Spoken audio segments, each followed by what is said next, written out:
ஸ்ரீமதி ராமானுஜாய நமக. இன்றைக்கி நாம் மார்கழி திங்கள் அப்படின்ற திருப்பாவையில் முதல் பாசனத்தினுடைய அர்த்தத்தை பார்க்க போகிறோம். ரொம்ப சுருக்கமாக பார்த்துடலாம். மார்கழி திங்கள் மதி நிறைந்த, அதாவது மார்கழி மாதத்தில் மதி நிறைந்தன பூர்ண சந்திரன் இருக்கக்கூடிய நன்னாள் அப்படின்ட்டு ஆண்டாளிங்க குறிப்பிடுறாங்க. இந்த நன்னாள்ன்றது என்னவா இருக்கக்கூடும், என்ன நல்ல நாள் அப்படின்னு பார்த்தா, பகவானுக்காக கைங்கரியம் தொண்டு செய்யணும்னு போகிறாங்க இல்லையா? அப்போ பகவானுக்காக தொண்டு செய்யணும்னு போகிற எந்த ஒரு நாளுமே நல்ல நாள் தான் அப்படின்றத குறிப்பிக்கிறதுக்காக அதுக்கு நம்ம நேரங்காலம் பார்க்கவே தேவையில்லை. நம்ம கோவிலுக்கு போகணுமா, அப்போ பகவானுக்கு ஏதானு தொண்டு செய்யணுமா, அப்போ நல்ல நேரம் பார்க்கணுமே, நல்ல நாள் பார்க்கணுமேன்னு பார்க்க தேவையில்லை. பகவானுக்கு தொண்டு செய்யணும்னா அதுக்கு எந்த நேரமும் உகப்பான நேரம் அப்படின்றதுக்காக தான் நன்னாள். நீராட போதுவீர், நீராடிட்டு போகலாம் அப்படின்ட்டு சாஸ்திரப்படி, சாஸ்திரம் அதுதானே சொல்லுது.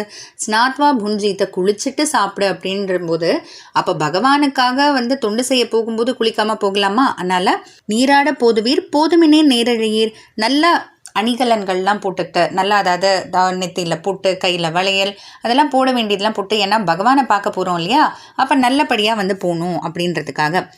சீர்மல்கும் ஆய்ப்பாடி, சீர்மல்கும் ஆய்ப்பாடினா நல்ல செல்வச் செழிப்போட, செல்வச் செழிப்புன்னா என்ன, அவங்கக்கிட்ட ரொம்ப தங்க நகைகள் அதிகமாக இருக்குமோ, தங்க பொற்காசுகள் கோல்ட் காயின்ஸ்லாம் நிறைய இருக்குமோ அப்படின்ட்டுலாம் பார்த்தா, பகவானுடைய அருள்னால, அதாவது கண்ணனுடைய அருள்னால கைங்கரியம் தொண்டு செய்யணும் அப்படின்ற அந்த செல்வம் ரொம்ப நிறைய இருக்கக்கூடிய சிறுமிகள், சின்ன பெண்கள் அப்படின்ட்டு. சீர்மல்கும் ஆய்ப்பாடி செல்வச் சிறுமியர்கள், அப்படிப்பட்ட அந்த செல்வம், அந்த தொண்டு செய்யணுன்ற அந்த கைங்கரிய செல்வம் நிறைய இருக்கக்கூடிய சிறுமிகள், சின்ன பெண்கள். கூர்வேல் குடந்தொழிலன் நந்தகோபன் குமரன், அதாவது நந்தகோபன் தான் கண்ணனுடைய அப்பா இல்லையா, கிருஷ்ணருடைய அப்பா. அவர் ஒரு வேல் வச்சிருக்காராம், கூரான வேல். எதுக்கு அப்படின்னா, கண்ணனுக்கு ஏதான ஆபத்து வந்துருமோ அப்படின்றதுக்காக எப்போதும் எச்சரிக்கையாக அந்த வேல் வச்சிருக்காரு. ஏறார்ந்த கண்ணி யசோதை இளஞ்சிங்கம், ஏறார்ந்த கண்ணி அப்படின்னா கண்ணனையே பார்த்து பார்த்து வளர்த்து அனுபவிச்சிருக்காங்க இல்லையா, அதனாலேயே அழகு கூடி இருக்கக்கூடிய யசோதை இளஞ்சிங்கம். இங்கே ஏன் இளம் சிங்கம்னு போடுறாங்க அப்படின்னா, நந்தகோபன் குமரன், அதாவது நந்தகோபன் அப்பா கிட்ட ரொம்ப அடங்கிய பையனாமா. யசோதை இளஞ்சிங்கம், யசோதை கிட்ட நல்ல சிங்கம் போல இருக்காரு அப்படின்னு யசோதை இளஞ்சிங்கம். கார்மேனி செங்கன் கதிர்மதியம் போல் முகத்தான், கார்மேனி செங்கம்னா அந்த மழை மேகங்கள் இருக்கு இல்லையா, அது போல ஒரு நிறம். அவர் நீல நிறமா இல்லை கருப்பு நிறமா என்னன்னே சொல்ல முடியாது. அதனால கார்மேனி செங்கன், செங்கன் அப்படின்னா சிவந்த கண்கள் இருக்கக்கூடிய, கதிர் மதியம் இங்கே பார்த்தீங்கன்னா கதிர் மதி, அதாவது சூரியன் சந்திரன் ரெண்டத்தை போலியும் கண்கள் அப்படின்ட்டு. அது எப்படி ஒருத்தருக்கே ரெண்டு விதமாகவும் இருக்கும்.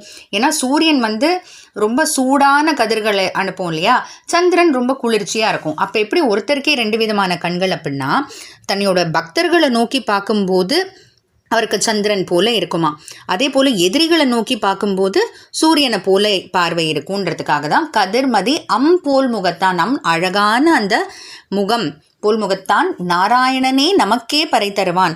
அப்படிப்பட்ட அந்த நாராயணன் நமக்கு பறை தருவான். பறைன்னா என்ன, நம்ம கேட்டது கொடுக்கறது அப்படின்ட்டு. இந்த இடத்துல இவங்க எல்லாரும் என்ன கேட்டு போகிறாங்க, கிருஷ்ணரே உங்களுக்கு நாங்கள் தொண்டு செய்யணும் அப்படின்னு கேட்டு போகிறாங்க. அந்த விஷயத்துக்காக பகவான் அருள் புரியணும் அப்படின்றதுக்காக தான் போகிறாங்க இல்லையா.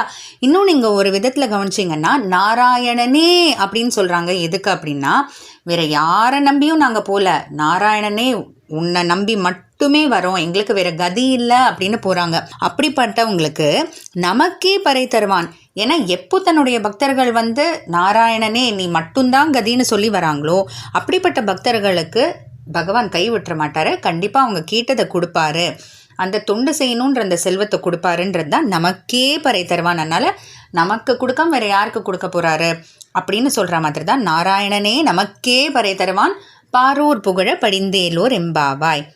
அதாவது உலகத்துக்கே தெரிகிற மாதிரி தான் இவங்க பகவானை வேண்டுறதுக்காக போகிறாங்க, தனிமையிலெல்லாம் போல். ஏன்னா பகவானை வேண்டுறது எதுக்கு நம்ம தனிமையில் செய்யணும், எல்லாருக்கும் தெரியணும், உலகத்துக்கே தெரியணும் இல்லையா இந்த ஒரு நல்ல விஷயம்.